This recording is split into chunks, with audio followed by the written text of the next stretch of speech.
Sementara itu, Saudara, Kementerian Perhubungan merilis hasil survei Badan Kebijakan Transportase Kementerian Perhubungan yang menyebut pergerakan mudik Lebaran 2023 diperkirakan mencapai 123 juta orang, sehingga perlu diwaspadai dengan langkah-langkah strategis yang dapat memberikan rasa aman dan nyaman serta sehat bagi pemudik. Kepala KSOP Fakfak Anggiat Marpaung SE telah mengambil langkah membentuk posko penyelenggara angkutan laut, sementara Kepala Cabang PT Pelni Sorong Nurul Asar menyatakan menjamin layanan mudik Lebaran PT Pelni 2023 bisa memenuhi harapan pemudik sebagaimana dijelaskan dalam wawancara berikut ini. Saya awali dari Kepala KSOP Fakfak Anggiat Marpaung. Pak Anggiat, apa saja yang sudah dilakukan untuk menjamin pelayaran mudik Lebaran 2023 berjalan aman dan nyaman serta sehat di Fakfak?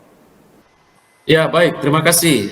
Sesuai arahan dari Instruksi Direktur Jenderal Perhubungan Laut nomor IR DCPL 2 tahun 2023 tentang penyelenggaraan angkutan laut Lebaran tahun 2023 1444 Hijriah, saya sudah mengambil langkah-langkah untuk membentuk posko merapat dengan instansi terkait dan juga TNI Polri, dan sudah menyepakati membuat SOP pelayanan para pemudik yang ada di Pelabuhan Pakpak ini. Jadi kami sudah membentuk posko yang mulai dari tanggal 7 April 2023 sampai dengan 8 Mei 2023. Kemudian juga dari PT Pelni sudah memberikan informasi tentang kesiapan armada dalam melayani para pemudik yang akan melaksanakan pemudik ke kampung, yaitu terdiri dari 4 kapal penumpang, kapal KM Sangiang, KM Tatamelau, KM Ngapulu, dan KM Tidar.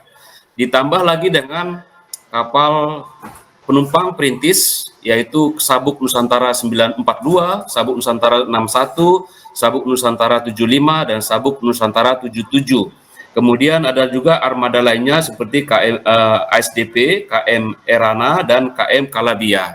Dari 10 kapal ini sudah kami anggap cukup lah untuk melayani para pemudik dari Pelabuhan Pakpak ini, baik menuju timur, baik juga menuju wilayah barat. Bagaimana dengan pelayaran lokal? Karena pasti ada warga Fakfak yang akan berpergian dari dan ke kota Fakfak.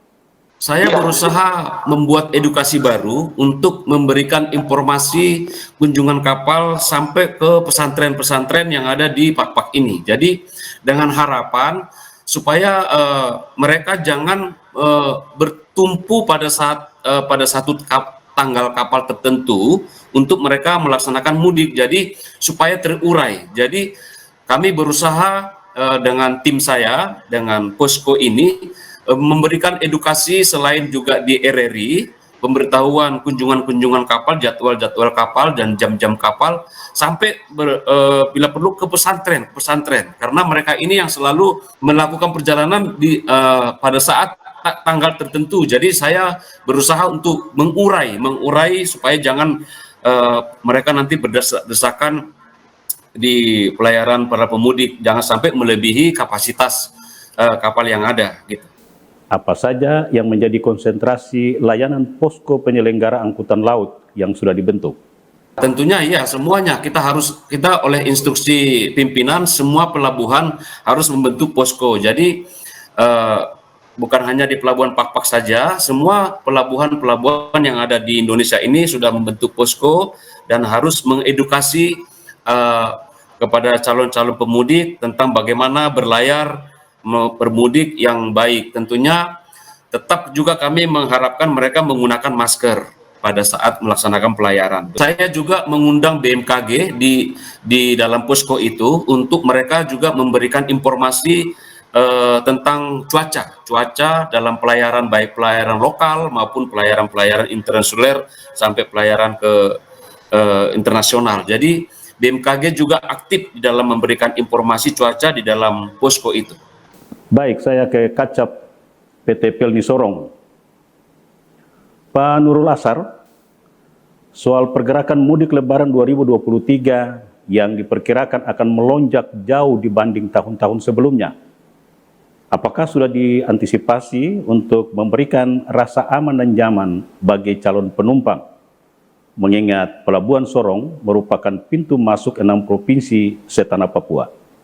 Tentu PLI sendiri sebagai operator, terutama angkutan laut, memang sudah mempersiapkan jauh-jauh hari sebelumnya, baik kesiapan armadanya, layanannya, semua kita persiapkan dengan matang.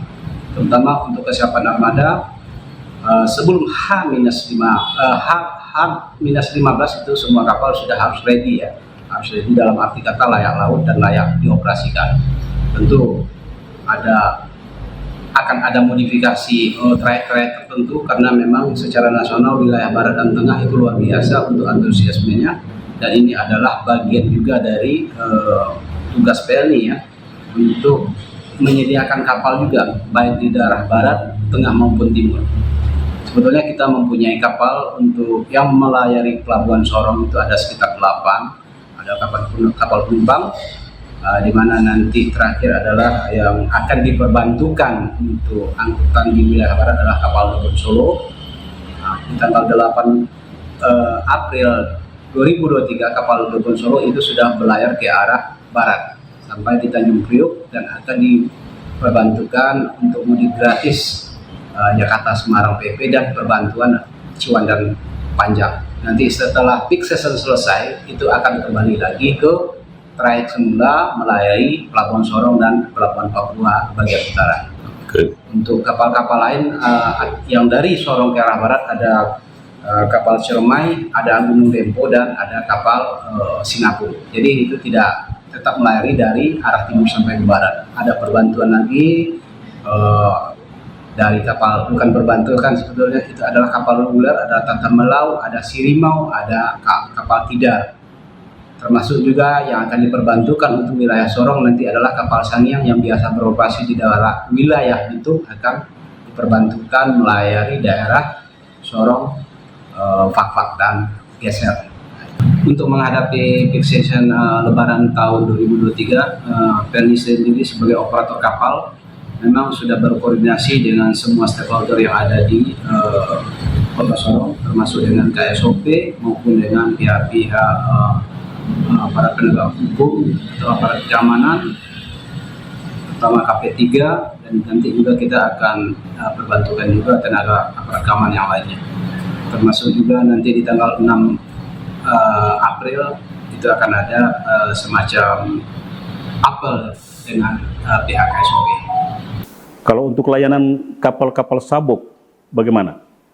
Kalau kapal sabuk secara reguler ada 4 yang melayari daerah Sorong, ada Sabuk 75, Sabuk Nusantara 42, Sabuk Nusantara 96, dan Sabuk Nusantara 112. Dan itu tidak ada modifikasi trayek, mereka akan masuk secara reguler seperti hari-hari sebelumnya, Pak.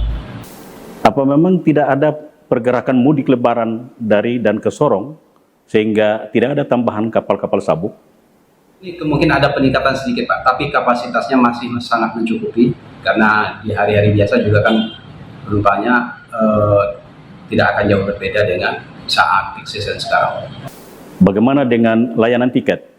Pak, untuk mendapatkan tiket sebetulnya secara PLI itu sudah mempermudah, bisa dilakukan secara online.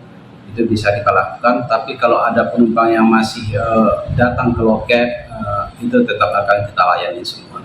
Tapi harapan kami ke depannya mungkin penumpang ini juga sudah membiasakan dengan online. Supaya apa? Supaya memudahkan customer itu sendiri dan juga nggak butuh waktu lama gitu loh. Supaya juga dalam membelikan itu tidak antri juga. Nah ini kan juga kita bertahap ke sana, kita edukasi calon penumpang kita supaya membelinya secara online. Nanti kan bisa sama juga hasilnya, kan bisa naik kapal juga. Kalau begitu, Anda yakin layanan mudik lebaran 2023 di Sorong tidak ada masalah? Ya, kita sudah antisipasi Bapak untuk angkutan peak season memang secara nasional memang yang terpadat itu di wilayah barat dan tengah. Tapi tetap ya, yang namanya peak season lebaran, wilayah timur juga akan ada kenaikan penumpang, itu udah pasti. Itu udah kita antisipasi dari mulai persiapan armadanya dan ketersediaan armada kapal PLI itu sendiri. Kepala KSOP Fakfak Anggiat Merpaung, dan Kepala Cabang PT PLN Sorong Nurul Asar. Terima kasih sudah berbagi di CWM News. Terima kasih. Terima kasih. Kembali, Bapak.